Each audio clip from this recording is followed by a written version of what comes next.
예, 지난 영상에 이어서 이번엔 후단 문제 부분을 검토해보도록 하겠습니다. 우선 이건 뭐 부끄럽지만 제가 그냥 개인적으로 보기 위해서 작성했었던 형형색 색깔의 이제 자료인데요. 자, 여기 오른쪽에 유제 부분을 보시면 지금 방금 우리가 봤었던 목차가 나와 있습니다. 그래서 주장 및 쟁점 그리고 검토 의견. 아까는 이제 검토 의견 내에 이제 주장 및 쟁점이라는 목차가 있었는데요. 이 목차, 주장 및 쟁점이라는 목차는 어디에 들어가도 사실 상관이 없는 것입니다. 그리고 이전에 우리가 검토했었던 모범 검토 보고서에 보면 지금 반가루가 반가루다라고 돼 있는 증거 능력 없는 증거, 그리고 신빙성 없는 증거, 이 부분이 기재되어 있지 않았습니다. 당연히 증거 능력이 없는 증거가 있는 공소 사실이 아니었고 신빙성이 없는 증거가 있는 공소 사실이 아니었기 때문에 이 부분은 생략됐던 것입니다. 근데 간혹 이 부분이 유죄임에도 불구하고 이런 증거들이 제시되는 경우가 있습니다. 이 경우에 필요시에 이 부분 목차를 추가하셔서 그 내용을 기술하셔야 될 것입니다.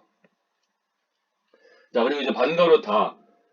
이 부분이 아까 우리가 말씀드린 대로 피고인 측이 주장하는 바는 그 각각을 목차를 잡아서 거기에 대해서 법리, 인정사실, 소결론 이 세 개의 목차로서 그 주장을 배척해 주어야 합니다.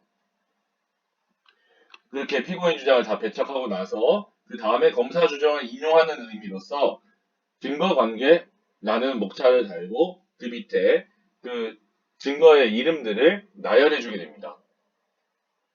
그리고 이제 마지막 소결론 유죄라는 목차에 이제 이르게 되는 것인데요.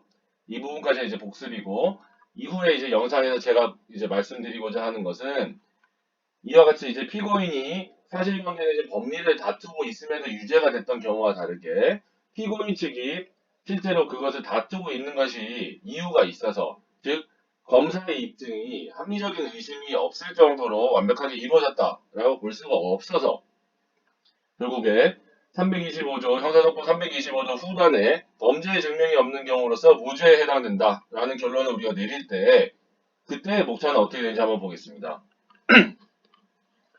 이 경우 역시도 크게는 법리, 그리고 이 사건의 경우, 그리고 마지막 소결론으로 이어지게 되는데요. 이 부분, 이 사건의 경우라는 부분의 목차를 상당히 여러 가지로 쪼개게 됩니다. 이전 영상에서 말씀드렸듯이 이 사건의 경우, 이 사건의 적용, 이 사례의 적용, 각종 그런 같은 의미의 목차 밑에는 두 가지가 들어가야 된다 말씀을 드렸습니다. 증거에 의해서 사실을 인정하고 그리고 인정된 사실을 바탕으로 법률 효과를 포섭한다. 이 두 가지가 들어가야 된다고 말씀을 드렸습니다. 근데 그 이외에 지금 여기에 플러스 알파들을 추가시켜서 목차를 구성하는 것이 후단 무죄에서만 특유한 모습입니다. 다른 결론에 따른 기재에 있어서는 이렇게 이 사건의 경우 부분을 그 이외의 플러스 알파의 요소들을 많이 추가시키지 않는데요. 우선 하나하나 보겠습니다. 우선 이 사건의 경우 밑에 제일 먼저 나오는 목차가 이 부분 공소 사실에 부합하는 증거, 관련된 증거라는 목차가 우선 나오게 됩니다. 이 부분 목차를 작성을 하시게 되는 가장 큰 이유는 사실 이 뒤에 그 기술의 편의를 위해서, 채점의 편의를 위해서 이 목차를 사용하는 경우가 많은데요. 예를 들어서 이 부분, 후단 무죄가 되는 이 부분 공소사실이 공소사실 제1의 가항이다. 라고 했을 때, 그 1의 가항에 해당되는 공소사실에 관한 증거들을 다 이름을 나열해줘야 됩니다. 근데 이럴 때도 역시 편한 게, 우리가 증거 목록 옆에다가 각각의 그 증거들이 어디에 지금 관련된 증거인지를 미리 써놨다라면은, 지금 현재 이것을 작성할 때 증거 목록을 옆에 펴시고, 1의 가라고 적힌 것들을 그냥 아무 생각 없이 무조건 다 베껴서 기재하면 되게 됩니다. 그래서 이 부분 관련된 증거들에 대해서 모두 다 양가로 1번에서 나열을 하셨다면 그 다음 목차로 나오는 게 양가로 2, 양가로 3에서 전문 법칙 내지는 유업수직 증거 배제 법칙에 의해서 증거 능력이 없는 증거를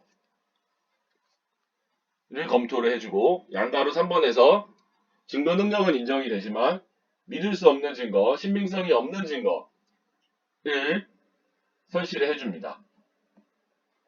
그래서 그 다음 부분, 그래서 이 부분이 이제 추가가 되는 것이고요. 이 다음 부분이 우리가 아까 말했었던 원래 원칙적인, 원래대로 들어가야 되는 증거에 의해서 사실을 인정하는 부분이 나오게 됩니다.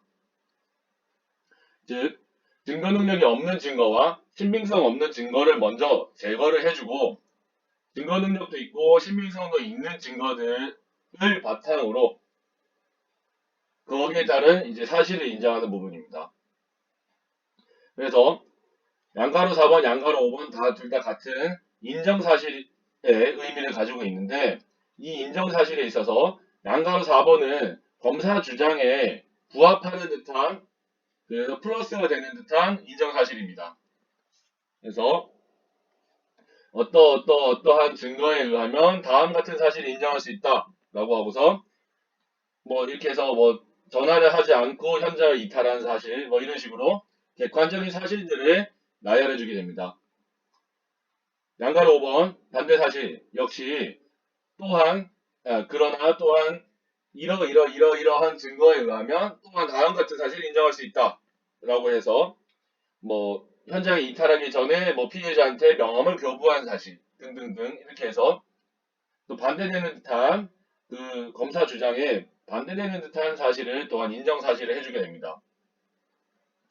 그리고 그 밑에 양가로 6번에 가서 그래서 우리가 부족 증거라는 타이틀을 쓰게 됩니다. 이것은 후단 무죄인 경우에만 이제 특이하게 나타나는 목차로서, 그래서 이제 여기에 꼭 들어가야 될 표현이 나머지 증거들만으로는 이라는 단어가 다 키워드가 들어갑니다. 이렇게 되는 이유가 가장 첫 번째, 양가로 1번에서 공소사실에 관한 증거를 우리가 전부 다 나열을 해줬기 때문에 그 중에서 소거법으로서 증거 능력이 없고 신빙성이 없는 증거를 제거를 했고, 그렇기 때문에 이 뒤에 나머지 증거들만으로는 이라는 단어가 나올 수가 있게 됩니다. 그래서 나머지 증거들만으로는 이라고 하면서 여기 말줄임표 되어 있는 부분은 검사가 주장하는 사실입니다.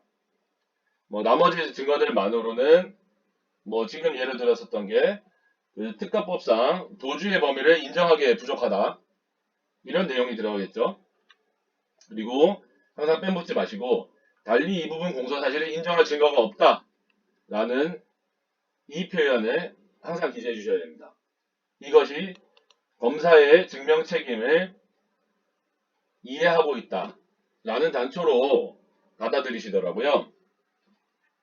자, 그래서 이 후당 무죄 같은 경우에는 결론적으로는 이 법리 이 사건의 경우 소결론 이 세 가지 목차로 결국 구성되는 것은 같은데, 이 사건의 경우 안에 공소사실에 관한 증거와 증거 능력 없는 증거, 신빙성 없는 증거, 이 세 개의 목차가 추가가 되고, 그 이후에 인정사실 부분도 두 가지 종류, 플러스 인정사실, 마이너스 인정사실을 이제 세분화해서 해주게 됩니다.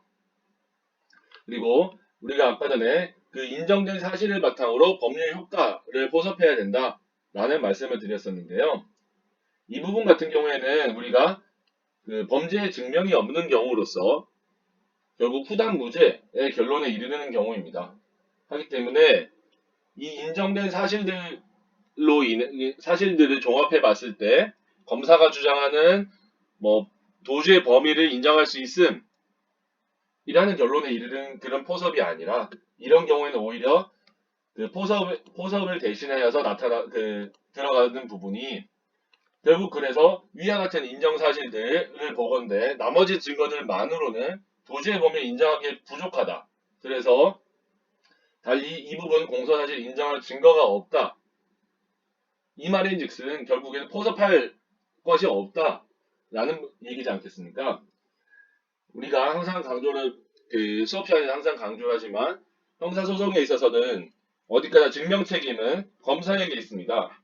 310조 형법 310조를 제외하고서는 검사한테 증명 책임이 어디까지나 있는 것이기 때문에 이 부분에 대해서 당연히 우리가 실수로라도 피고인 측 주장이 인정되는 바 검사 주장 이유 없음 이라는 식으로 기재해서는 안 되겠습니다.